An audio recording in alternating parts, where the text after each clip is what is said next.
Hi guys and girls. We're now going to make one of my favourite things, which is filled chocolates. So using a mould, we are going to use one of my favourite ingredients, whiskey.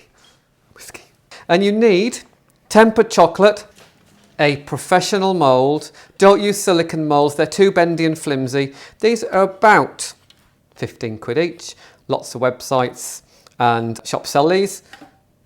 And you're going to need our water ganache. So we're going to turn that into whiskey ganache later on. So you've got your ganache ready, your tempered chocolate ready. Take your mould, you know how to look after these and you know how to keep them clean. Place it on your workbench and we're going to pour the tempered chocolate into each of the cavities. So, tempered chocolate in the bowl and we're going to fill the whole mould with your chocolate quite quickly so it doesn't get too thick, because the thicker the chocolate, the thicker the shell. Give it a tap and then scrape off the excess chocolate off the top. So scrape this off, give it a good tap to get the air bubbles out. Noisy bit. Noisy bit over. Then turn this upside down and tap the edge with your scraper so the chocolate pours out. Scrape the bottom, scrape again. Keep it upside down all the time, tap again and scrape. So it looks like this. So you've got a lining of chocolate, a shell of chocolate. Place this upside down onto some parchment greaseproof paper. Leave that there for 5 minutes so that the chocolate can drop down, hit the surface of the paper and create a flat lip. Now while that's doing that, we're going to turn our water ganache into whiskey ganache. So this is our classic water ganache recipe. You can add any booze you like, but I love whiskey a lot. And it works brilliant with chocolate. And I'm not shy with the whiskey. This is one of my favourites, Glenmorangie Chardonnay cask. I'm going to put 2 doubles, so it's quite strong. 2 doubles, 1. Oh, look, and a little bit for me, for later. Not much left. Stir that in. I don't like flavoured truffles. I hate it when there's just a little dash of rum, a little dash of whiskey, a little dash of cognac. I like it to have a really, really good strong flavour, especially if you're using really good whiskey. It should taste, your finished chocolate should taste like the whiskey. So all you do with a spatula is mix that in. It dilutes the ganache a little bit, makes it thinner and silkier, but gives it a really strong flavour. We should give it a little taste. Woo. Spot on, it's lovely. You get the flavour of the chocolate, which is clean and crisp and smooth, but you get that finish of intense whiskey, and the Chardonnay cask finish on this whiskey gives it a really delicate, fragrant, but with a kick finish. And now we can lift up our mould. So hold the paper, I'm going to lift it up, and then take my scraper across the top and press down quite firmly. So you see all these little bits of chocolate coming up. That's exactly what you want.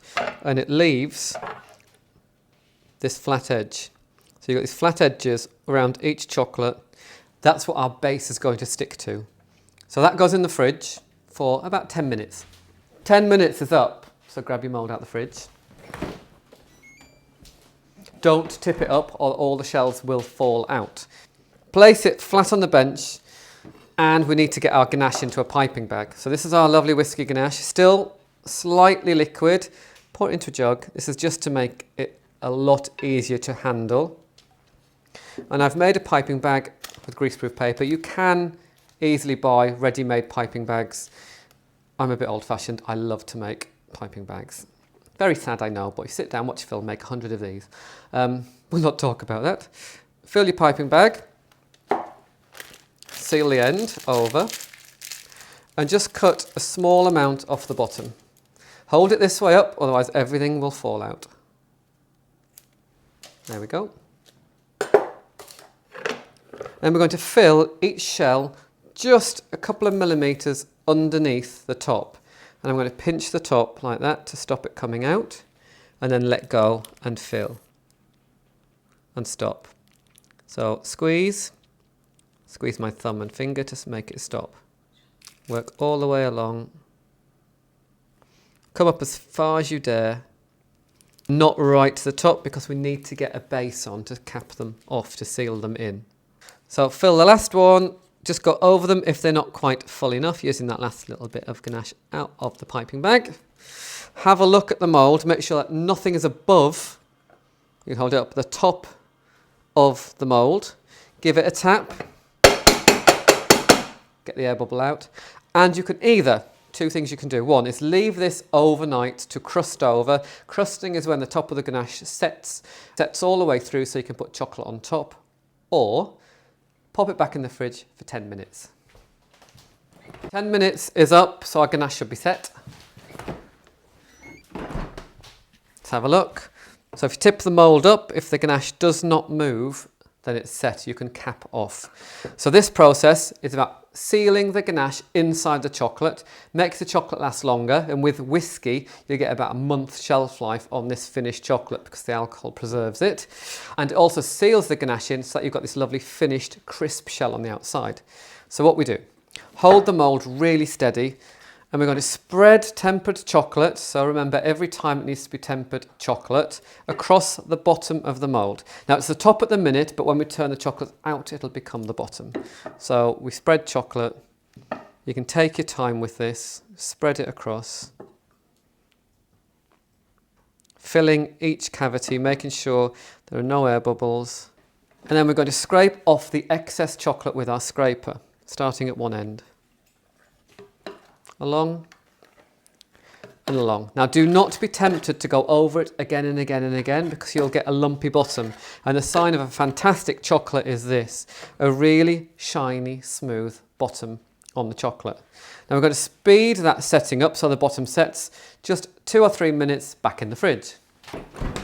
Your chocolates are now ready, but we need to turn them out. So I'll just clean my little bench down. And I'm going to do a little twist. It won't crack as much this time. And hopefully we can look underneath. If this looks like this, silvery and not dark brown, they've released. So we're going to turn them out. And we're going to turn them out onto something soft again. So I'll grab my nice clean tea towel. And I'm going to turn it upside down and give it a tap. And lift. And tap and lift. Oh, there's one more. And they should completely come out clean. And then what you're left with are these beautiful chocolates, which we need to present on this beautiful big tray. Now I'm going to do some quality control because there are always a few that don't work. So anything like this where there is an air bubble in the chocolate on the surface, there are a few here, they go in my mouth. To try if they're nice.